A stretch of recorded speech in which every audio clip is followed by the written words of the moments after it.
फूटा घड़ा बहुत समय पहले की बात है। किसी गांव में एक किसान रहता था।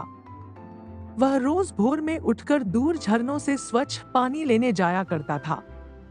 इस काम के लिए वह अपने साथ दो बड़े घड़े ले जाता था, जिन्हें वो डंडे में बांधकर अपने कंधे पर दोनों ओर लटका लेता था। उनमें से एक घड़ा कहीं से फूटा हुआ था और दूसरा एकदम सही था। इस वजह से रोज घर पहुंचते फुटते किसान के पास 1.5 घड़ा पानी ही बच पाता था। ऐसा 2 सालों से चल रहा था। सही घड़े को इस बात का घमंड था कि वो पूरा का पूरा पानी घर पहुंचता है और उसके अंदर कोई कमी नहीं है। वहीं दूसरी तरफ फूटा घड़ा इस बात से शर्मिंदा रहता था कि वो आधा पानी ही घर तक पहुंचा पाता है और किसान की मेहनत बेकार चली जाती है। फूटा घड़ा ये सब सोचकर बहुत परेशान रहने लगा और एक दिन उससे रहा नहीं गया। उसने किसान से कहा, मैं खुद पर शर्मिंदा हूँ और आपसे क्षमा मांगना चाहता हूँ। क्यों? किसान ने पूछा, तुम किस बात से शर्मिंदा हो?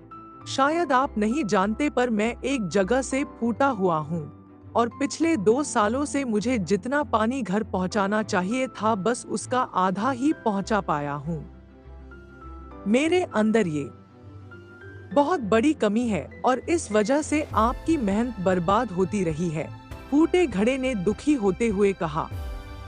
किसान को घड़े की बात सुनकर थोड़ा दुहक हुआ और वह बोला, कोई बात नहीं, मैं चाहता हूं कि आज लौटते वक्त तुम रास्ते में पड़ने वाले सुंदर फूलों को देखो।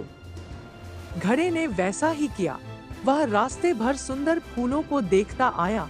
ऐसा करने से उसकी उदासी कुछ दूर हुई, पर घर पहुंचते पहुंचते फिर उसके अंदर से आधा पानी गिर चुका था। वो मायूस हो गया और किसान से क्षमा मांगने लगा। किसान बोला, शायद तुमने ध्यान नहीं दिया। पूरे रास्ते में जितने भी फूल थे वो बस तुम्हारी तरफ ही थे, सही घड़े की तरफ एक भी फूल नहीं था। ऐसा इसलिए क्योंकि मैं हमेशा से तुम्हारे अंदर की कमी को जानता था और मैंने उसका लाभ उठाया। मैंने तुम्हारे तरफ वाले रास्ते पर रंग बिरंगे फूलों के बीज बो दिए थे। तुम रोज थोड़ा थोड़ा करके उन्हें सींचते रहे और पूरे रास्ते को इतना खूबसूरत बना दिया। आज तुम्हारी वजह से ही मैं इन फूलों को भगवान को अर्पित कर पाता हूँ और अपना घर सुंदर बना पाता हूँ। तुम ही सोचो, अगर तुम जैसे हो वैसे नहीं होते तो भला क्या मैं ये सब कुछ कर पाता। शिक्षा। दोस्तों, हम सभी के अंदर कोई ना कोई कमी होती है, पर यही कमियां हमें अनोखा बनाती हैं।